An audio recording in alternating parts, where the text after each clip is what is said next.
Yes, indeed, ladies and gentlemen. Welcome back to the First Class, Second Place podcast. I'm your host, Jason Enrique, and we got another first class guest up in the building today. But before we continue, I want to remind everybody that we are live in Bravery Studios in Garfield, New Jersey. Shout out to Najee Beyond the Glass. What is going on, Najee? Happy Halloween to you, brother. All right, so ladies and gentlemen, have a very accomplished first class person up in the building today. I'm really honored to have a person of this ilk sitting with me across from me, about to have a great conversation. The multi-talented, ladies and gentlemen, Steven Strickland is in the building. What is going on, sir? Hello, what's up, everybody? It's Halloween. Yeah, it's Halloween. Yeah, and it's no irony that I'm actually wearing the Yankee jersey because yesterday was a horror show. So I like it. Yeah, but you know what? I'm gonna be it. a good sport, even though I hate them. Congratulations to the Dodgers and Yankees. We still got to get that number 28, but that's neither here nor there. That's the past. This ain't no sports episode. We're here for Mr. Strickland himself. How you doing, bro? I am great, man. I'm happy to be alive right now. Yeah. Yes. Amen to that. So, for ladies and gentlemen, a little bit about Mr. Steven Strickland. He is an American actor born and raised in Newark, New Jersey. His love for the arts began at an early age of 4 in school and church productions. I want to start right there real quick. So, school and church productions. Now, before we started recording, we were actually talking about how a little bit of music, specifically with R&B, like the sound hasn't been the same because we feel like there's not a lot of these artists that are, basically going to church anymore. A lot of these other artists that we grew up on came up in that in church, and the soulful sounds and so on and so forth, and they made the music that we loved. So, but I'm interested, like, did you do any singing as far as like performative is concerned? Yeah, I actually used to sing in a choir, a group called Natalie Wilson and the SOP Chorale, the Sounds of Praise Chorale. Shout out to you guys from Newark, New Jersey. And we happen to be produced by Joe Flip Wilson and directed by Natalie Simmons. And Joe, he was a producer. He was under Teddy Riley's wing. Oh, wow. So it was like some of the things he learned from Teddy Riley, he brought into the gospel music and, just made our sound a little bit different. And, there was a lot of Hezekiah, there was not a lot of, but there were a lot of male figureheads when it came to gospel artists. There was Hezekiah Walker and LFT. There was Ricky Dillard, and there was Ty Tribbett, and so with Natalie Wilson and SOP and the SOP Chorale, it was somewhat different. Yeah, so I grew up, singing in church from age 4. Shout out to my grandmother, rest in peace, who brought me to church at the young age of 4. I didn't know what was going on, but I enjoyed being there. The first time I saw a choir director, he was a light-skinned black guy who didn't talk but moved his hands a lot, and the choir would sing. And I thought he was a mute. I thought he was deaf mute. He was just maestro, right? Basically. Yeah. And then when the pastor, the late Bishop Nathaniel Simmons, when he preached, at the time I didn't know what he was preaching about, but it was just captivating. And but yeah, so I used to sing, and we were signed to Gospel Centric Records, which was the same label that Kirk Franklin was signed with. We toured with Woody Rock, who of Drew Hill fame when he did his gospel album, and 1NC, Kirk Franklin group, and it was really fun. And then from time to time I'll sing. So I really don't put that on the resume as much, but people know that I can hold a tune from time to time. Well, the only reason that I bring that up is because I know you as an actor, like, and obviously we it's just performative at the end of the day. Yeah. And I just wanted to know, is that where I wanted to get a sense of where it really began, your performative or your love for the arts. If I wondered if it started in music, or was it from acting at an early age? Like, did you know? It seemed like pretty early on that you knew what you wanted to do with your life. To be honest, acting wasn't my first love. Right. Singing was my first love because I love singing in the choir, from the children's choir to the young adult choir, then to the SOP chorale, and then recording and traveling and things like that.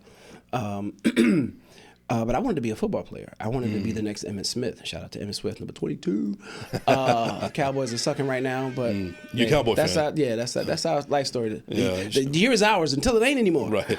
Well, But so in church and school plays, I did it because people asked.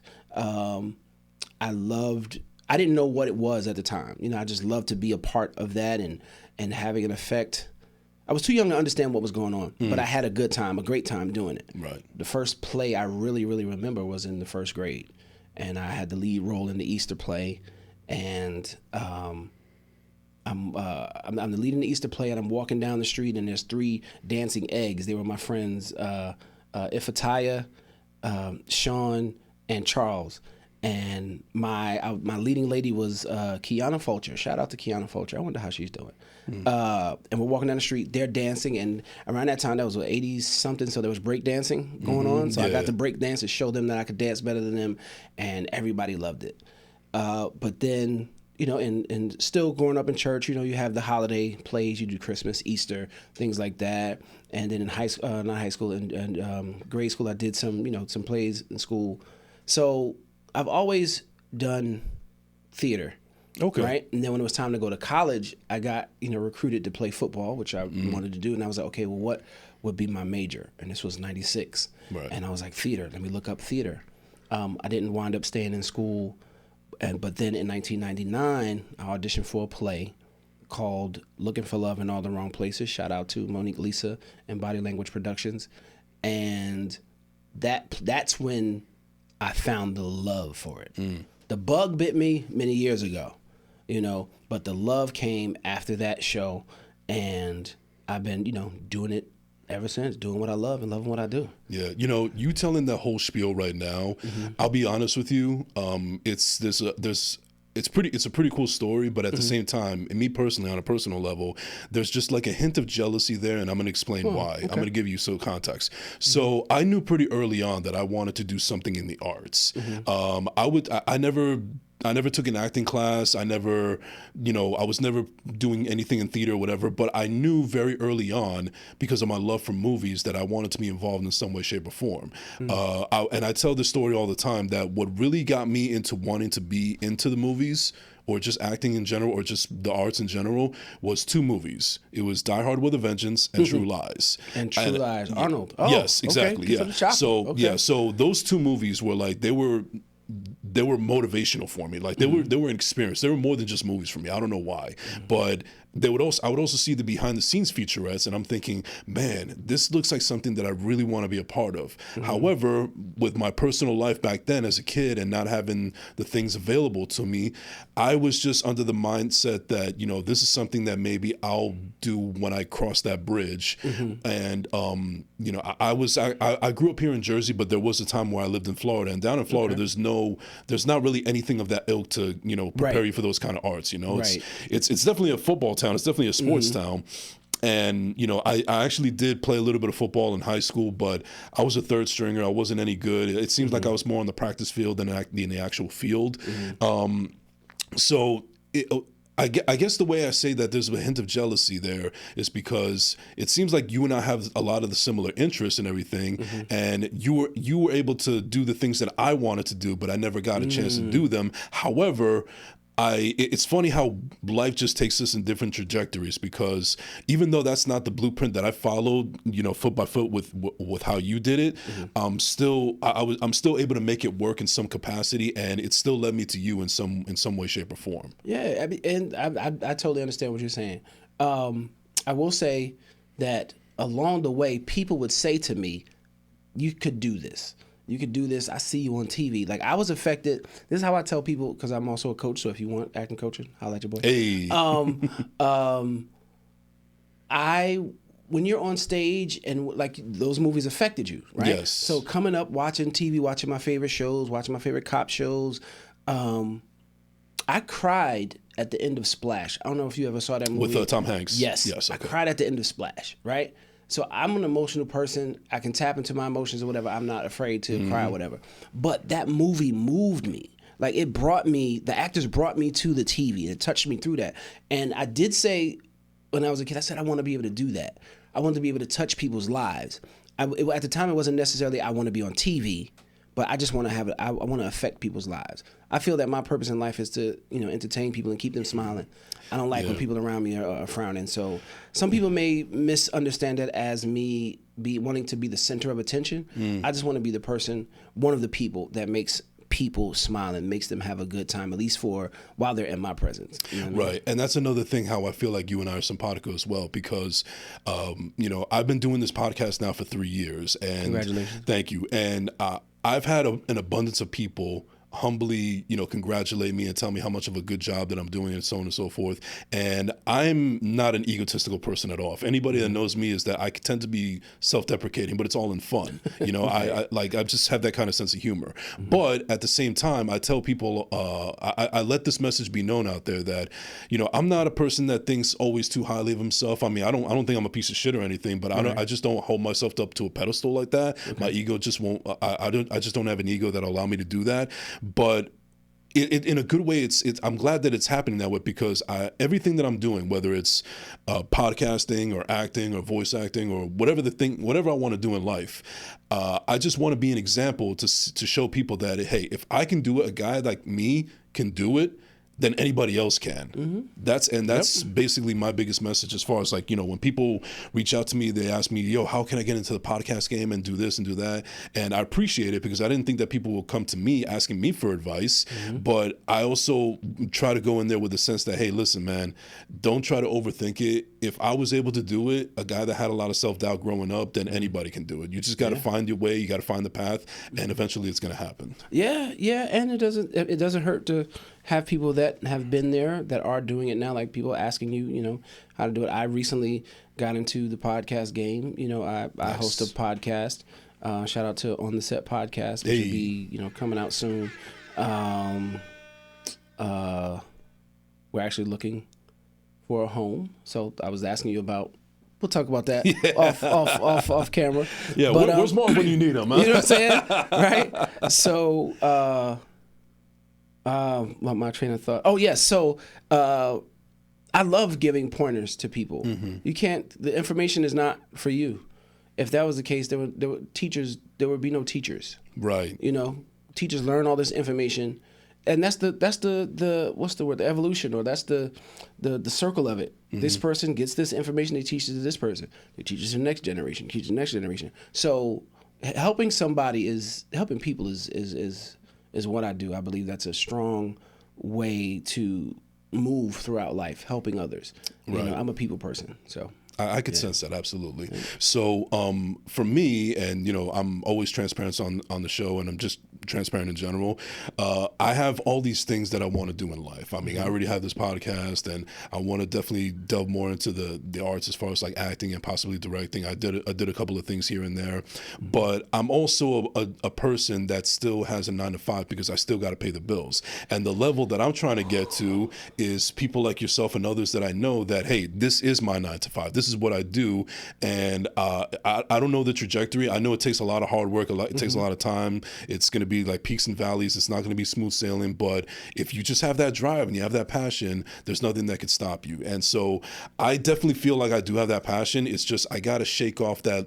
I feel like sometimes I got to be a little bit more of a risk taker. Like I know I got bills to pay. I got to put a roof over my head, and I have this 9-to-5 and everything, but I want to keep on working to the point where I don't even have to worry about doing a job it's just a paycheck for me, as opposed to just doing something that I really feel like I was put on earth to do. And yes to all of that. My motto is do what you love what you do. This is my apparel. Shout out to my apparel. Do what you love. T-shirts. Yes. Nice little plug. Hit the button. T-shirts, long sleeve T-shirts, sweatshirts, hoodies. Holla at your boy. Man, I lost my train of thought. The applause was great. I like applause. It makes me feel taller. I'm actually short. We were talking about like how doing what you're supposed to be doing. Oh, right. So, yes, man, you talked about peaks and valleys. Mm-hmm. It's a lot of valley. Right. Oh, it's a lot of valley. It's a lot of valley. One of my favorite sayings is, you don't know, all you see is the glory, you don't know the story. Mm. You don't know what it takes. Like you yourself might know what it takes. You want to do the 9-to-5. Not having a 9-to-5 is kind of tough. Yeah. So you gotta use what you have. You have this podcast. Put yourself out there, and you're in the public eye more. Tap into those classes. We live in microwave society or Yes. world. A lot of people want stuff fast. I'll admit it. I've been there, you know. But what is it? Anything worth having is worth working for. You know, so you got to put in the work, and you know it'll pay off. Sometimes you might be trying to go down this path, but something else might interest you more. Right. You know, and it might bring you back, you know, to the path. But keep going, man. Yeah, and it kind of brings me up to where I noticed that in this generation now, this younger generation, it's like you just said, it's a microwave society. So we've seen people actually make careers and very successful off of just, you know, filming something in their room and putting it up on YouTube, you know? Because they did it. Yeah. Like you said, now some people might think that that's just a shortcut and that's not, it's not sustainable, but it's one thing I'll give them credit for is it's more than what anybody else is doing as far, if they just complain about it. And I'll even give you a better example to kind of contextualize it more. So I kind of feel bad for saying this, but I'm not going to mention any names or titles or anything. But about 2 years ago, I got invited to a movie premiere because somebody that I knew was in the film and they wanted me to check it out. I was like, yeah, okay, I'll go support. I'll go watch it.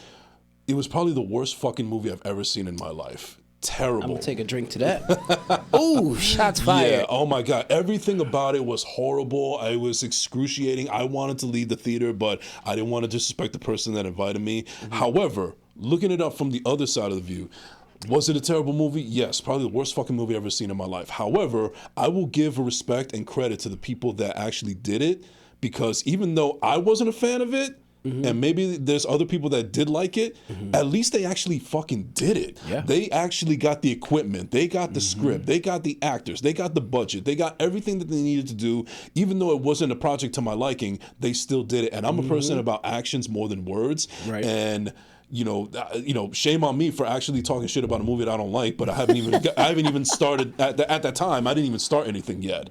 So, but that's in that regard. I try not to. I try not to be too judgmental of other people's things because you know obviously they're passionate about it. But I'm just kind of giving contextualized to see that even though it wasn't to my liking, I have to tip my hat off to the people because again, actions over words, and they actually did it. Yeah, man, I've been in the same boat. A lot of us have going to support friends, and friends or colleagues, or friends of friends, just to put butts in seats. Yeah, and you watch it, and it's like my butt could have been in another seat. But you look at it, hey, they did it. You know, my thing is, just don't ask me what I thought. Because if you ask me what I thought, then as a teacher, as a person that understands that if you have too many yes men and women in your life, you can move in mediocrity when instead of learning from your mistakes to move in excellence. I've actually seen that. I've actually seen people that are friends of mine and they're in the arts and they are just they're right now I feel like they're involved in mediocrity and I'm not too much of a good friend because I don't have the heart to tell them, but I also feel like, and I hope I'm wrong about this because I care about them and they're talented, but I feel like they're kind of in it for the wrong reasons. Like, yeah, they're still working, they're steady working and doing all these projects and everything. But why do I feel is like they're using it as just a way to get more famous on social media? Because that could be the case. You know, people get into entertainment for many different reasons. Right. Some Some people want to be stars. Some people want to be famous. Some people, like myself, want to just be, like you said, not have a 9-to-5, let my art and what I do pay for my lifestyle and my bills and things like that. My goal is to be a continuous working actor and be able to pay for my bills and lifestyle. If I keep doing that with that mind to be better, to work harder, be stronger at what I do, if fame comes, it's a byproduct of me already putting in the work. Right. I'm not necessarily chasing celebrity or chasing fame, you know. So that could be it. You never know, because you know social media. This world has changed. Microwave, boom. I put a skit up and get thousands of views, and then you find out that other people are getting paid for it. Okay, what do I got to do to get paid for it? Right. You know, and things like that. So it all depends on, you know, I don't want to say it all depends on, but it can depend on what their goals are. And like you said, you might not like it, but there are people that might like it. Mm-hmm. There might be people that are just tolerating it. Mm-hmm. You know, but I mean, like you hear celebrities talk about movies that they were in that were flops. Yeah. That even they didn't like, even during the process, but they did it and completed it. Yeah, you know, so I look at that and I'm like, oh wow, I enjoyed the movie, but they think it's a flop. They think not a flop, but flop means, you know, it didn't do well in the box office. Yeah. But there are a lot of movies that don't do well in the box office, but that do well in people's hearts and in their memories. And it's like, yeah, I'm gonna go binge watch this because it was a great movie. Didn't do well in the box office, but it was great to me, so I'm gonna watch it. Yeah. You know, so you know, it's one of those things where what's your reason? What is your why? What is their why that they're doing this? If it's to get, you know, popular on social media, cool. If they're going about it in a mediocre way and you know how to help them, maybe find a way to try to help in a way where it's not like I'm not trying to tell you what to do, but in my experience, this is what I heard. Or if you know somebody you can connect them with, you know, because you said you're not a good friend, so try to be a better friend. I'm trying, yeah. I'm showing up, Steve. What you mean? What more do I got to do? Yeah, it's just difficult because it's just sometimes difficult for me because I could see how passionate a person can be in certain things, but I think that they could do much better if that makes sense. Yeah. Yeah. Try to find a way to let them know. I don't want to say do an intervention, Right. but you know, maybe put them in a room with somebody who will keep it real. Like I got in touch with an actor, director, coach, because of the way he taught, the way he spoke. It was like real. I was like, I need that. I don't need everybody saying, yes, that's great. Yes, that's great. When I'm not feeling as great. Sometimes we don't feel as great and it's great. Sometimes we don't feel as great and we know it's not great. But other people are like, it's great. Oh my God, do that thing, you know? And when I met him, it was like, I need to be kind of under his wing because he'll be raw, because this industry can be tough. Your skin, I learned, has to be kind of thick. And when people ask for criticism, they want the criticism, the constructive criticism. But when you give it, nah, I don't want to listen to that. But you ask for it. And if you're in a position to learn from what is either a mistake or another way you can do something, you know, I would say, you know, listen. And it sucks when it comes back around later on. And it's like, oh, Steven or Jason told me that many years ago. Right. Why didn't I do that then? I have a good friend, Chantal Maurice, shout out to her. She gave me some advice back in 2000. We did a movie together called The Rhythm and Blue. We did 2 movies together. Actually, we did Beautiful Killer together as well. I directed her in that. But the other one is The Rhythm and Blue. Anyway, so she's one of the people I look up to in the industry. She's done a lot. She has so many credits. She's on, was it Wicked City right now? She's done P-Valley. Anyway, she gave me some advice back in 2012 or 2013 that I didn't take. If I would have took it then, I think my career would have been a little bit further. But because that advice always stuck with me, I give it to other actors and I say, hey, heed to it, and it works. When you hear other people, you know, in church in church we hear the word confirmation. Yeah. If 2 or 3 people saying the same thing, it's like, that's confirmation. You pray to God, and God might not talk to you directly. He might send Jason, or he might send somebody else to say what you've been on your mind. Like, oh, how did you know that? I didn't tell nobody but God. Okay, that's one person. Okay, that's confirmation. So if the same amount, if a lot of people are pretty much saying the same thing, there might be some truth and validity to it. So maybe if you kind of put them in a room with somebody that might light a fire or make them think about what they're doing and try to be better, that might help. Yeah. So as far as your career is concerned, I mean, we talked about like where it started as an early age, and you know, you got the actor bug and so on and so forth, and you've been through your own peaks and valleys. Where would you say was that moment where you felt like, okay, I'm here, I arrived, this is official, I feel like this is like my 9 to 5, this is my life, and I'm just gonna, you know, make the best out of it as much as I can get? Well, okay, I thought you were gonna go somewhere else with it, but what I thought you were gonna say was, when did you feel like a real actor? And ironically, I was gonna say it was on the set of the movie The Rhythm and Blue that I did with Chantal. They flew us to. We could roll with that. No, okay, but I'm gonna answer the other question. Sure. That was the first time I had got flown out to film, and you know, I got paid for 2 weeks. of filming. They put us up in this house in South Carolina. Shout out to Tony Parker. In Crystal Center Brown. But yeah, I was like, this is what it is, flying on, because you always hear, yeah, we're on location shooting, we're on location. I'm like, what is on location? What does that mean? And you go and you get to on location. Oh, okay, yeah, we're on location, filming this dope film, blah, blah, blah. But that's what I felt like, really felt like an actor, being flown somewhere and doing a movie and, getting paid for it. But when did I decide? The decision, I think, was kind of made for me in 2020 when COVID hit. I was working. I had a 9-to-5 for a while. I was working in Jersey City, and COVID hit, and I was in hospitality. So my job was making sure the clients had their coffee, their teas, make sure the stock was filled, and all this stuff, right? So I dealt with stuff that dealt with clients. And then when COVID hit, they at first they were going to do the 50-50. 50% of y'all go home, 50% of you stay here, and then we'll flop. Then they were just like, everybody go home. So we got on a call, and it said that some people might be put on leave without pay, like furlough. And and I was like, that's gonna be me because there are no clients here for me to service. So that happened, and then stimulus money came. Was it stimulus or what money package came first? I think it might have been stimulus money. It might have been stimulus.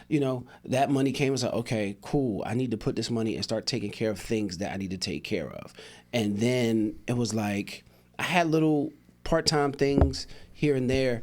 And then I was like, I have to be available, because that's what kept me from, I think, where I am now. Because I had I got with my manager in 2014. Didn't book anything until 2020 with him until 2021. And that was FBI Most Wanted. But I was like, I have to be available. Sometimes I have a good friend who works a 9-to-5, and he's been doing great things, right?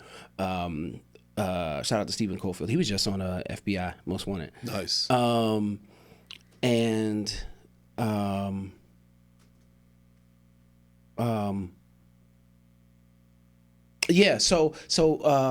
I said, the choice was made for me. It was like, okay, I need to be available. What can I do to make money? I'm like, okay, well, I've coached actors.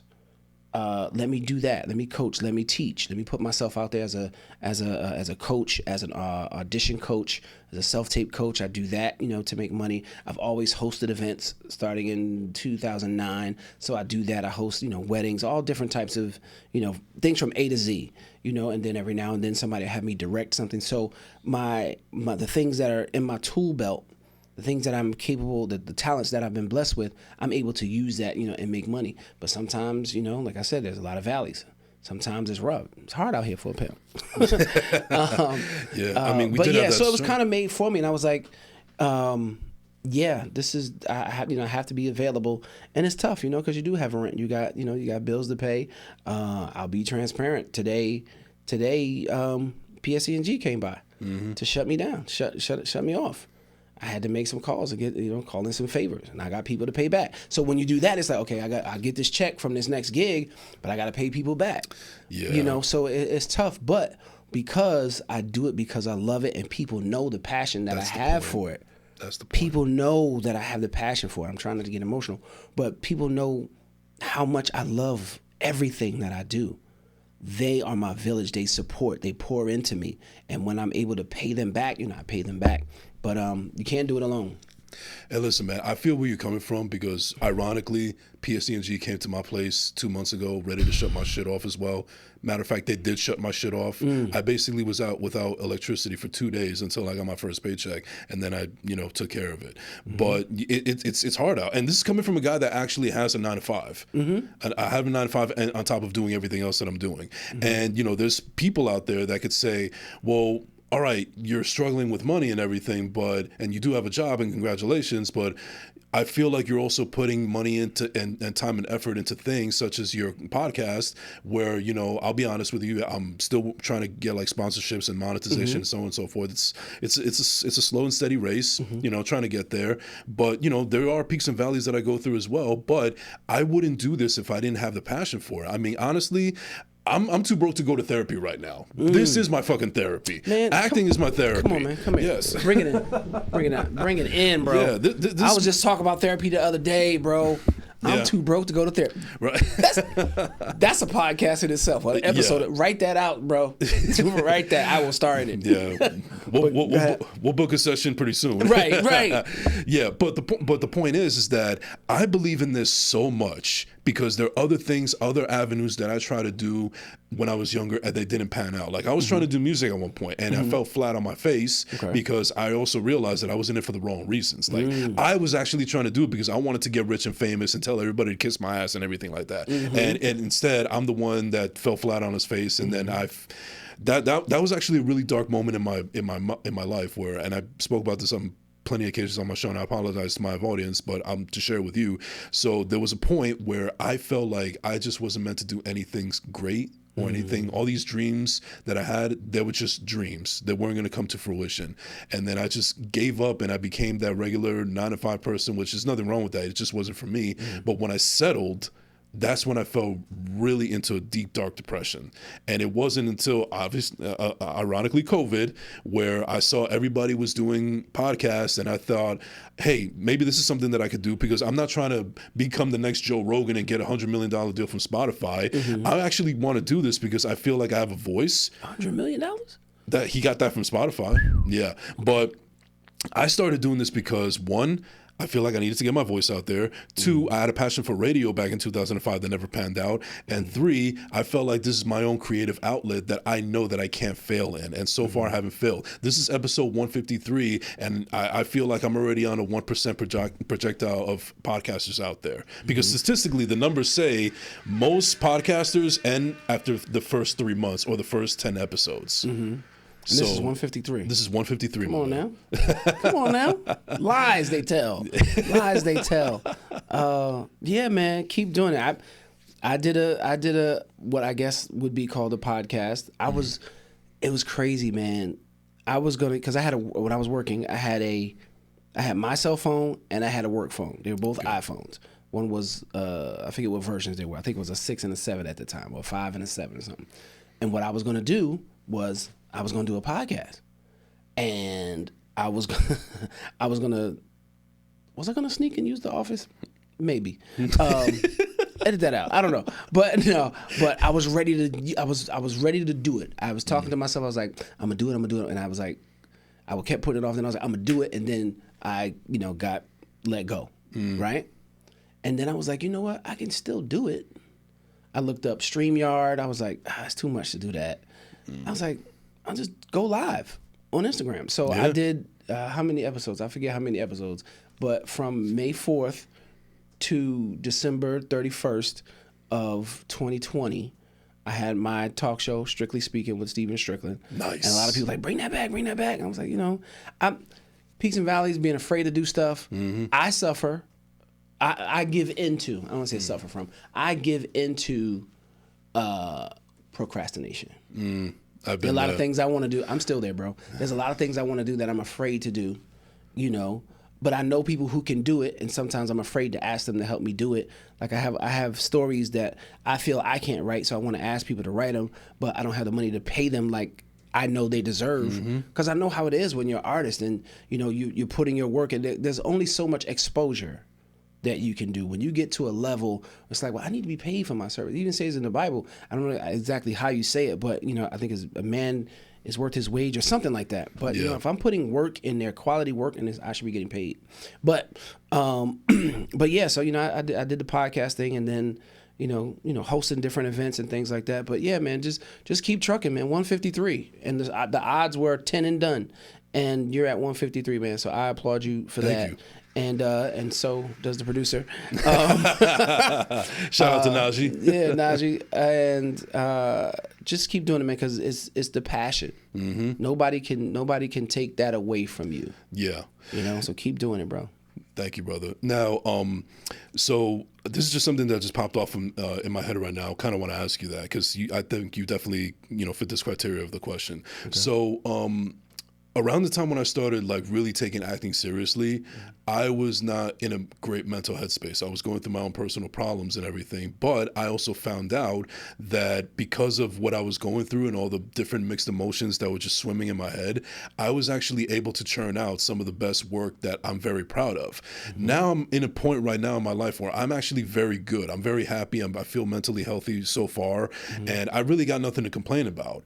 So, but then afterwards I start trying to work on my craft, and I feel like it's a little bit harder because I'm trying to go back to that place where I was not mentally right, and it's kind of difficult. Like I felt like maybe a year ago I could have easily. I could have easily cried on cue if I had to do a scene if it called for it. Now I'm kind of struggling because I'm not feeling any kind of like sorrow, pain in my life currently. So now it's also kind of ironically putting a lot of pressure on myself to try to get to that point of working on my craft and making sure that I can turn out the best work possible. Have you ever experienced anything of that nature?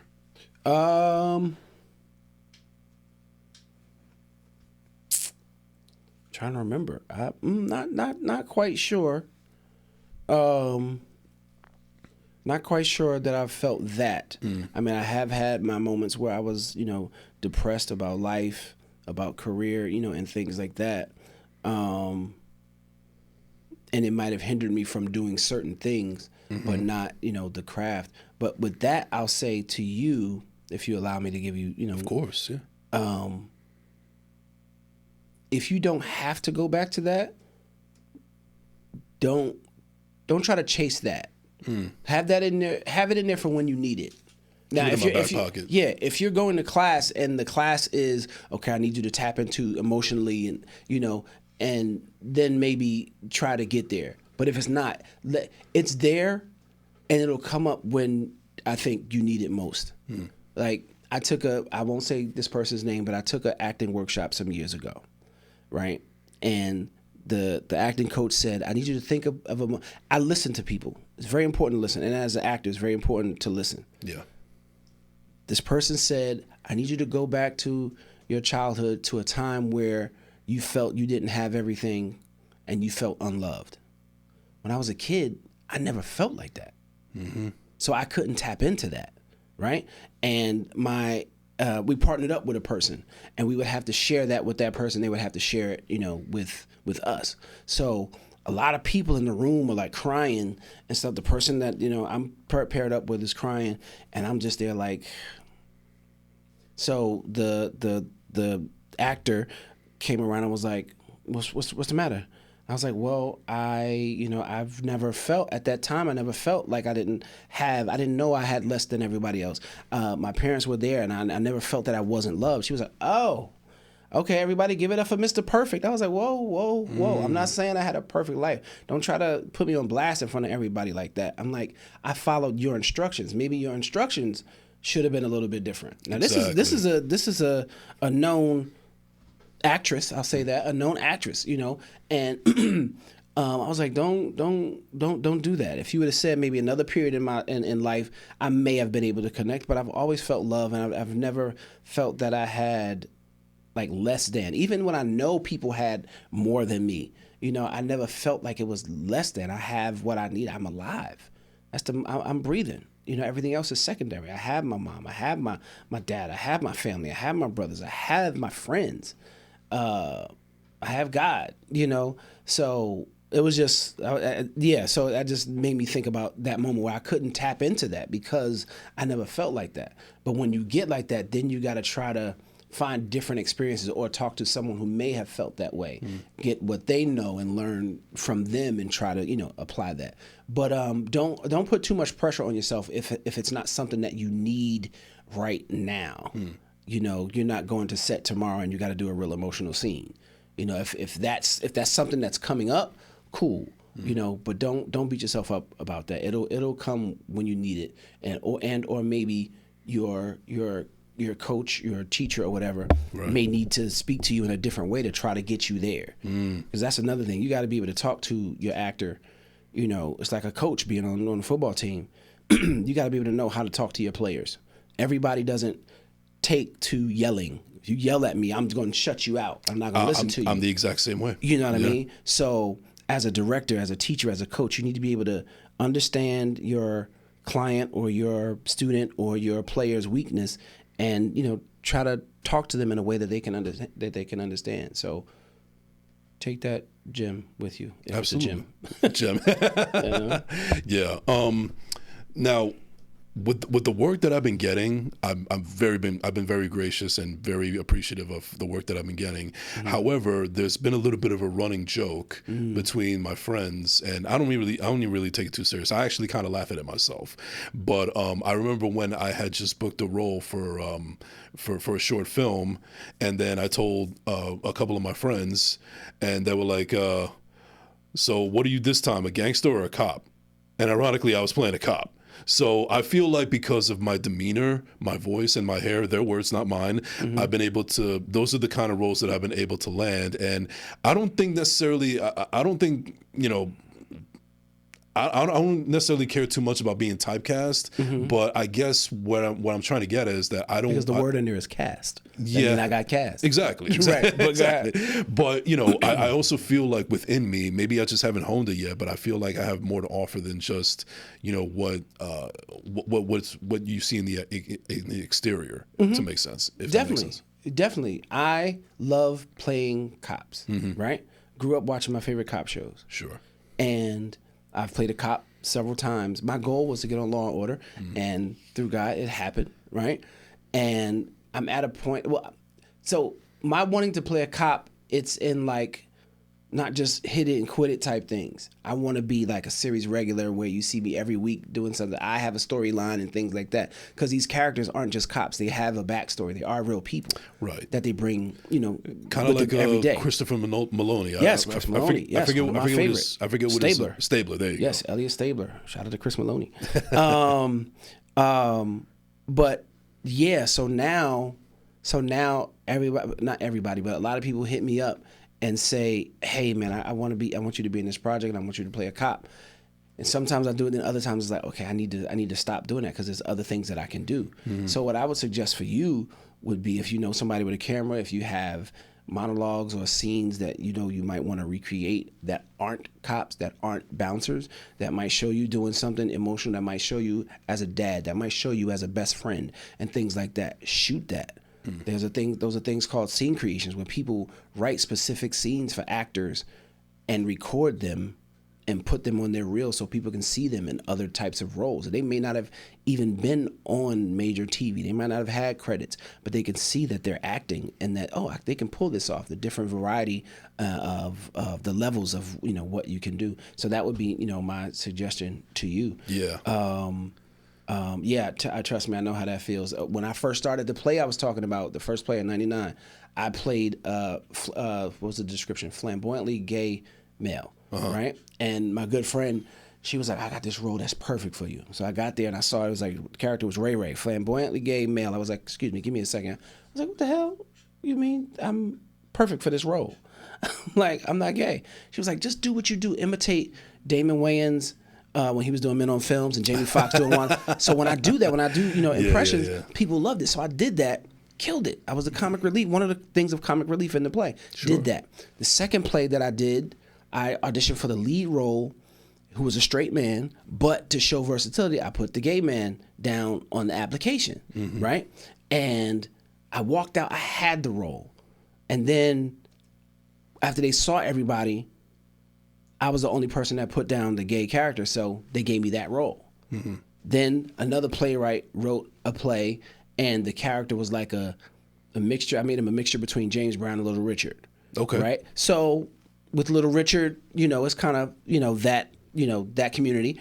And so after that, people were like, "Yo, Steve, I know this girl, she wrote this play, man. Remember that character you played in?" I was like, "Nah, I can't play this character anymore."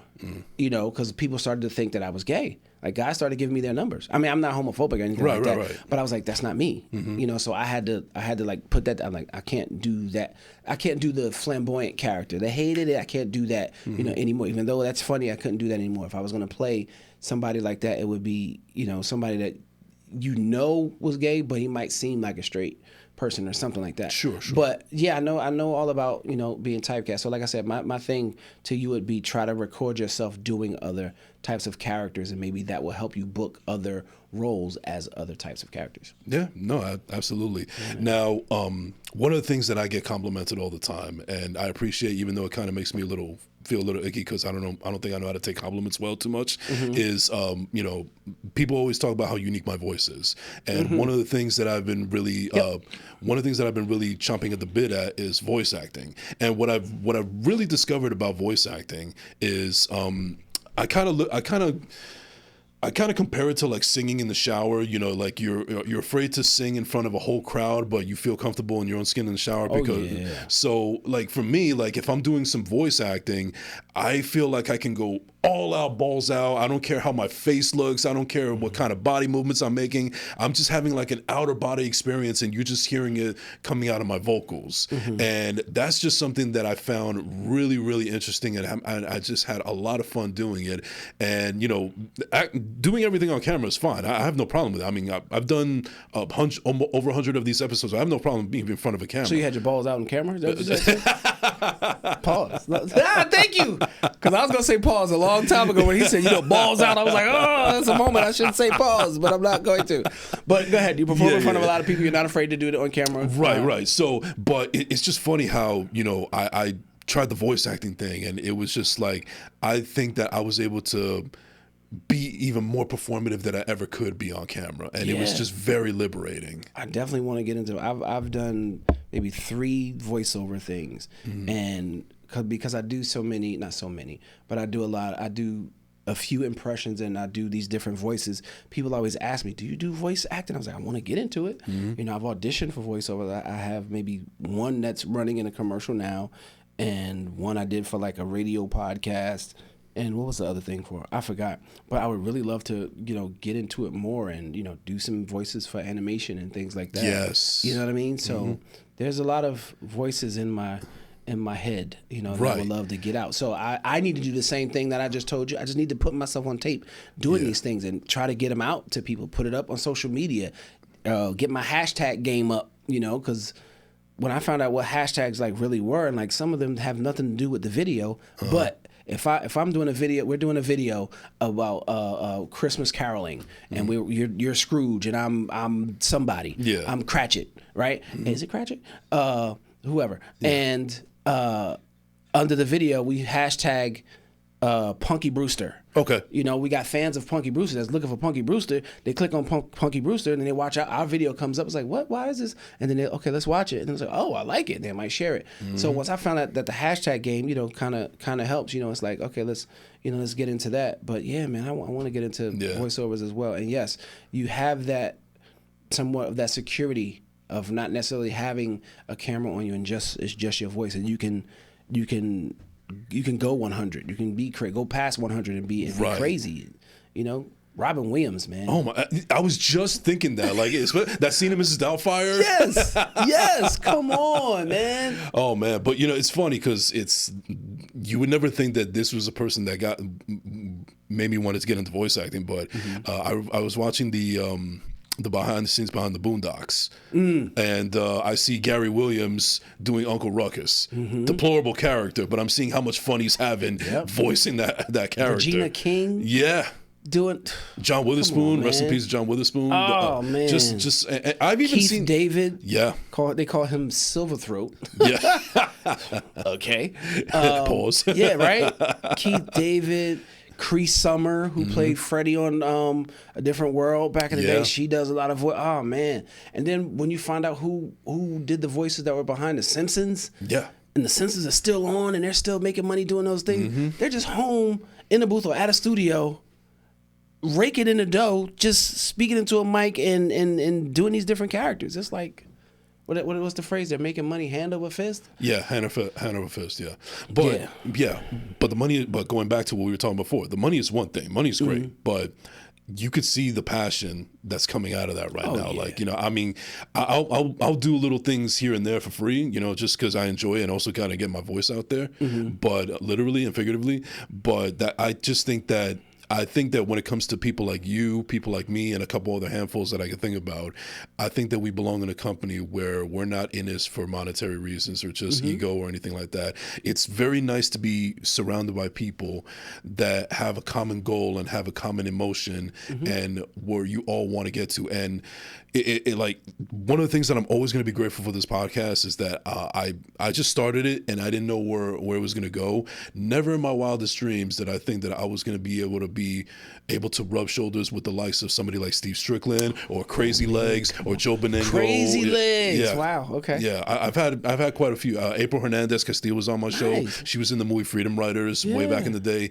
So I've been very fortunate, and even if I haven't had them on my show, I've been able to speak and meet people that I never thought I would get to, like Ari Spears, and I met Jesus from Jesus and Mero a couple weeks ago. Okay. Yeah, so it's just all about putting in the work. Like and you're building relationships too. Yeah. If you try to stay in contact with these people, if you haven't already, I would say try, and hopefully they're not the type to be like, yeah, I did your show, leave me alone. Hopefully there are people that can speak into what you're trying to do, give you gems and things like that, and put you in front of certain people. So it's about relationships. You know the famous term, it's not what you know, it's who you know, or something like that.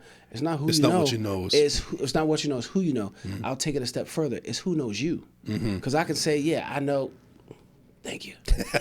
Yeah. And, okay, I like that. I like that. A little Denzel. Okay. A little bit. Yeah, man. Because you could say, yeah, I know Steven Strickland, and if somebody says, yeah, do you know Jason Enriquez? Who's that? You know, but if yeah, that's my guy. I did this podcast. Real cool dude, actor, voice actor. Da, da, da. Oh, you know him? Yeah. What about him? I just need to know, if he was cool. He called me up the other day and was like, yeah, he know you. Yeah, go ahead, man, talk to him. Yeah. It's like that. So people work with people that they like. And you're very likable. I like you already. When we met on the set, that was crazy. Yeah, that's actually another segue. We could talk about how that happened. Right, yeah. Cool, so cool. I don't know if we could talk about the name of the project or anything like that. Yeah, we can talk about the project. He won't mind. Okay, all right. If you're gonna talk negative about it, then we no. okay. I just want to make sure because anyways, he's promoted the show. So okay, all right. The film. So all right. King of Newark 3. King of Newark 3. Shout out to Royal Family Films. Yes. With the homie Alonzo Haran. Yep. So he had a small role in there for me, and we were shooting one day in this club. I forget the name of the place in Newark, New Jersey. I forget it. Man, it was a while back. Yeah, but nice yeah. So you're on set. I'm there because I filmed something, but not till much later on in the day. And I think that's something that's common. Sometimes you're going to be on set all day, and you never know when you're going to hurry up and wait. Yeah. Once you're there on time, and then don't use you to the last shot of the night. And that's exactly what happened to me. I got there at 2 p.m. They didn't start. I actually didn't get on set until 8 o'clock at night. Yeah. So what's funny is that you're actually directing that scene. You're helping out directing, and you were doing a good job because I saw how you commanded the room in a nice way. Like you made sure that everybody was on top of their game and everybody needed to do what they needed to do. You were definitely coaching in that moment right there, and then. I was trying to get out of the way. I was not trying to get into anybody's way, and I'm just patiently waiting for my turn. And then afterwards, we wrap up for that location, but the day's not over. We just wrap up the location, and the entire time, since I'm just standing around, just like observing everything, you think because of my wardrobe and my demeanor that my stature that I'm just like I work at this club, like I'm a bouncer, security, or maybe I own it or something. Like you had no idea that I was there to actually perform. Right. And then when the location was done for the day, I don't know how the conversation started between me and you. I think you passed me off a script or whatever. And then afterwards you apologized because you didn't know that I was an actor on set. Yeah. But it was a nice talking point, and like even though you apologized and you kind of felt bad about it, I said, no, dude, don't worry about it. I know you got a lot on your plate right now. But that right there, it was like I felt at that moment, words didn't even need to be said, that there was like a mutual respect there. And then we just kind of kept in touch on Instagram and telephone, and here you are now. And it's just all about it. That's what it's all about. I was honored to be on that set, man. Alonzo hit me up and he was like, I'm flying in from Atlanta. Can you hold it down and direct until I get there? So I think I directed maybe like 3 scenes, and then he was like, we were wrapped at that location, and he was like, I was like, all right, cool. I'm handing it off to you now. He was like, you don't want to keep going? I was like, no, I'm supposed to. You asked me to fill in until you got here. You are here now. Take the reins, Captain, and do the rest of your project. So it was fun, man. I love back to doing what I love and loving what I do, man. I love helping actors be better. I love it when actors have that aha or discovery moment. Things that they didn't think of. I might give them another idea. This might be the first time I'm saying it, not publicly, but on camera. My new acting class will be coming up, and I'm going to call it Perspective. Because I bring a different eye to what actors are already doing. I give them a different perspective on how they could do something different. And, yeah, I think it's going to be called Perspective. So be on the lookout, for that. Yeah, I love that. So it was fun, man. Yeah, man. I turned around. I think you had on all black. You had on black. So the workers that actually worked at the club, they had on black, and so I just turned around. I thought, you worked there, or because you were moving in silence, that you are somebody important. But you know what I mean. Somebody that was like, okay, he either runs, like you said, he either runs this place or whatever. He's security. Because I hadn't seen him. I saw everybody else, and I see this guy. I'm like, okay, he just got here. Okay, is he? Okay, all right, cool. And so yeah, man, everything happens for a reason, man. Absolutely. Yeah. So I thought you was somebody else, so I could come and be on this show. Yeah. And you know what? I don't take it back one bit. Cool, I think it's cool. Neither do I. Yeah. So we kind of touched on this a little bit, but I just want you to elaborate if you can. Okay. So your motto is do what you love what you do. Yes. Why? Like, it's still pretty self-explanatory, but why is that motto so important to you? Like, can you elaborate a little bit on it? Why? Man, when you do what they say, if you do something you love, you never work in a day of your life. And we talked about passion. Man, the way I love acting. I am in it can't be a monogamous relationship because I'm acting for this person, but I am in a love affair with acting, man. With all things entertainment, whether it's, like I said, the acting, the directing, the hosting. I love to have an effect on people, whether it's in person or through a screen. I just love it. And that quote has stuck with me for a long time, so long that people think it's mine. It's like, no, it's not mine. It's something I heard many years ago, and I latched on to it. I just promote it. Now the clothing line is mine. The logo and stuff like that is mine. You know what I'm saying? Let me come from behind the mic so you can see it. But it's just like, if you love, you have a loved one. If you love your mom, you love your significant other. It's like you want to do all that you can for that person, or you want to receive all the love that you can receive from them. So it's like a two-way street. If I put my all into this character and into this performance, I'm gonna send love to you through this character. You're gonna send the love back through applause. And if you don't applaud, it's gonna be a conversation starter. It's going, you're gonna talk about it later. Oh, remember that guy? He was in this play, blah blah blah blah. Or in this film, and this is on that TV show. I remember him on this TV show. But it's just, wow. I've never had anybody ask me that.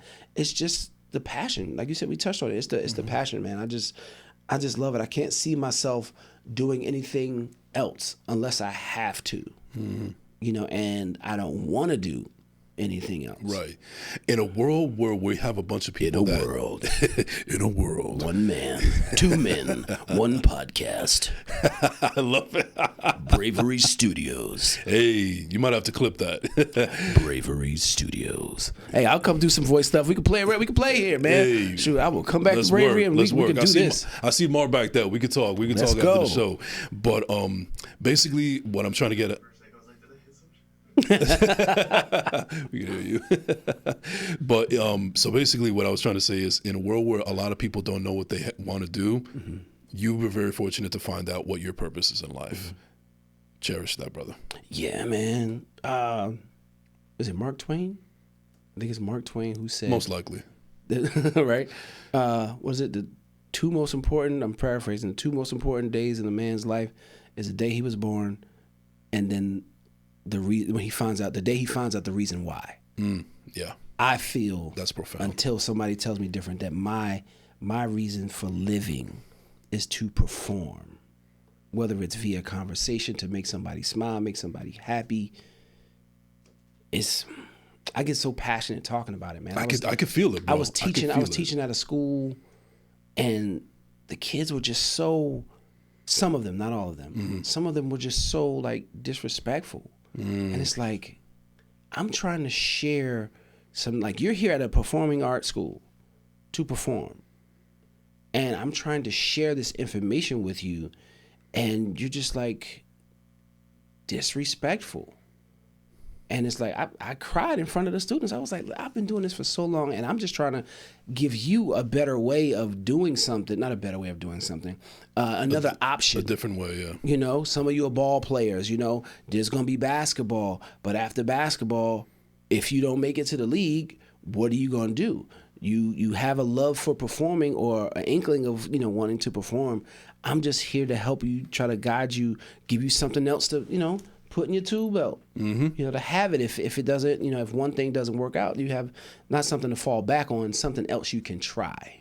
Absolutely. Instead of falling back on it, it's something else, another avenue, another path you can try. So yeah, I don't like that something to fall back on phrase. I'm saying it right here, right now. I don't like that something to fall back on. I like the fact that you have something else to do, something else to try. Yeah. Round of applause. Yeah, you read my mind. Yes. Thank you. Oh, man. Well, you know, I feel like I could talk to you for hours and hours. Come on, let's go, man. This could be a 2 episode. I ain't got to go nowhere but home. Shoot. Well, we gotta pay for the studio time. Oh, that's true. How much? How much? I will pay in peanuts. I'll say this.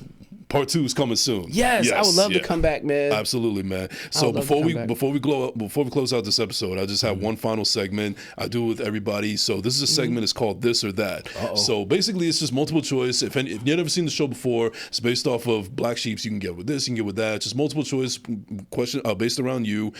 You know. Well, you should get with this because this is kind of fat. I'm just saying. I appreciate that. That's awesome. All right, so we're just gonna have a little fun with it, and I do this at the end of the show. Stomach. Have me laughing like Shannon Sharp over here. Come on, Strick. Listen, Strick.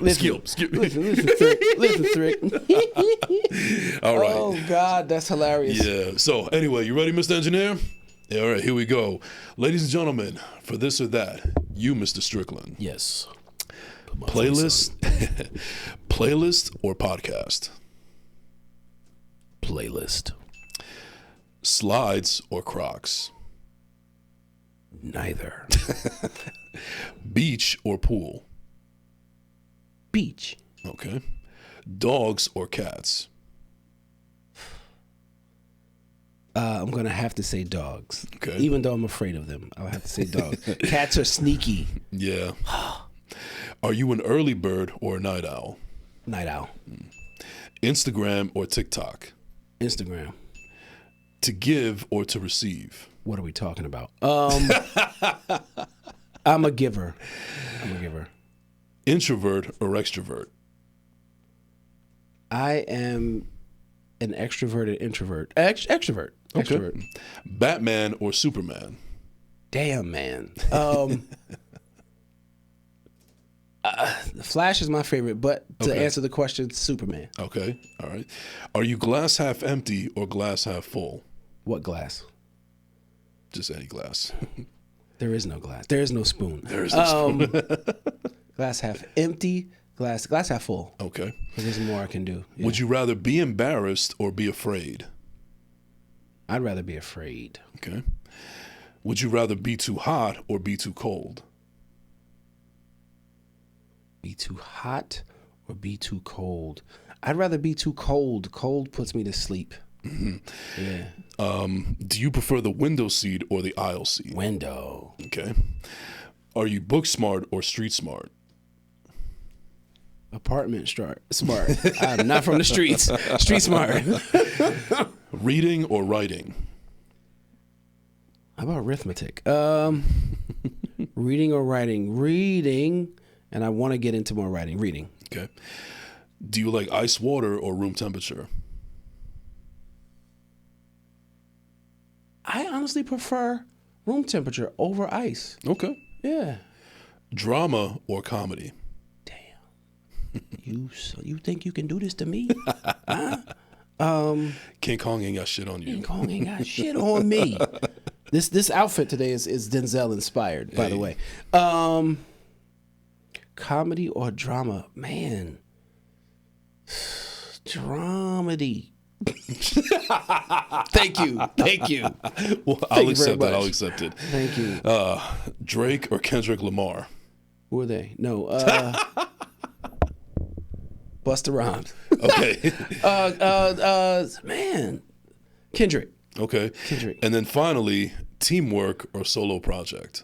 Teamwork. Teamwork makes the dream work. Ladies and gentlemen, that is going to do it for this or that. That is going to do it for this episode of First Class, Second Place. Thank you to my guest, Steven Strickland, for coming through here. Thank you for having me. There's so many things that I could tell you about how much I appreciate this and everything that we've been talking about. But at this moment right now, I'll just simply say thank you.